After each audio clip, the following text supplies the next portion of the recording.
Good afternoon, client family. I have a new message for you. I'm sure by now you've read my newsletter. If you're watching this, you probably already read my newsletter.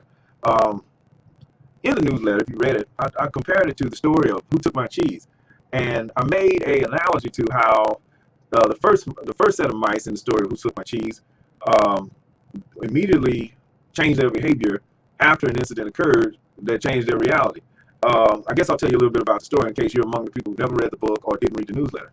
In Who Took My Cheese, there's a village or a community of mice, and they have a steady flow, a steady stream of cheese that comes in every day as their food supply. They don't have to worry about how they're going to eat or when they're going to eat. It's just there. Well, suddenly, after a period of time or many years passes by, the supply starts to decrease. Then the supply, after more years pass by, went from decreasing to being completely gone.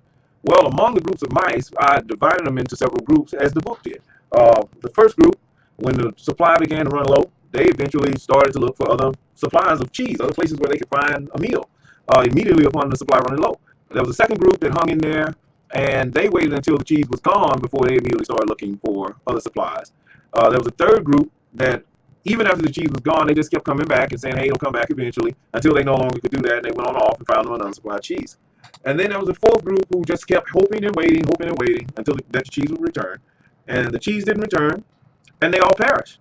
And if you read the newsletter, you know that I compared the first group of you who go and treat right away, contact law enforcement, take photos of the vehicle, exchange information with the other driver, and then seek medical treatment, and then seek a legal representation. I considered you guys to be the first group. As soon as the incident happens, you take action and you get on top of things. And I made it clear that that's the group that I wanted.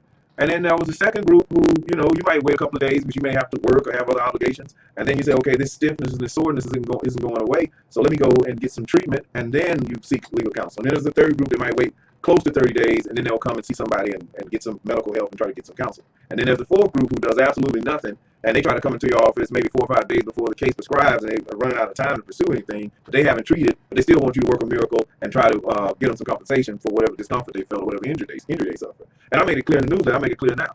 If you are in that fourth group and you haven't treated and you haven't done what you were supposed to do, I don't want to see you for that. You can come hang out, you can come talk to me, we can go to lunch, we can go eat, we can do whatever you want to do, but I don't want to hear nothing about your case because I can't help you. The insurance company is so happy when they see that you haven't treated because they know they don't have to give you a dime. They don't have to give you 1 penny. So they're excited. They're jumping from the rafters. Oh, you didn't treat? Oh, yeah, that's the case we want. That's easy work for them. They know that they don't have to pay you anything, next to nothing. And so what I advise you to do is be in that first group of mice. Treat, document everything, even if you're just sore. Come in, start treating. If it's nothing but with going to see your primary care physician and going to a physical therapist or chiropractor, any kind of treatment, document. Look, I was hurt, I was sore, and I wasn't feeling this way prior to the accident. And now you're giving your new lawyer, or potential lawyer, something to work with. The photos and where to go and all that. If you seek legal counsel timely, your lawyer, whether it be me or anybody else, they're going to help you be able to guide you through that process. That's pretty much all I can think of. If you are watching this on the Facebook page and you have additional questions that come to mind as a result of this conversation, just send it to my inbox and I will address them as quickly as I can. If you're not a Facebook page person and you just want to visit the website and you're looking at this video on the website, you can write me a letter. My address is on there if you want, from the generation that doesn't do Facebook and you're watching this on my website. For those of you that are on the Facebook page and would like to receive my newsletter, where I go into these things and where, if you already received the newsletter, you heard the story and this version of facts. But if you're a friend of somebody who's just like me on Facebook and this is your first time being introduced to me and you think the information I'm giving is of merit or matters, you can inbox me and give me your first and last name and your address, and I will add you to my newsletter database, and you'll start receiving a newsletter and be prompted on when I'm going to give a new video message. That's all I have for you guys this time around, and I look forward to you continuing to tune in and continue to support me. Thank you so much.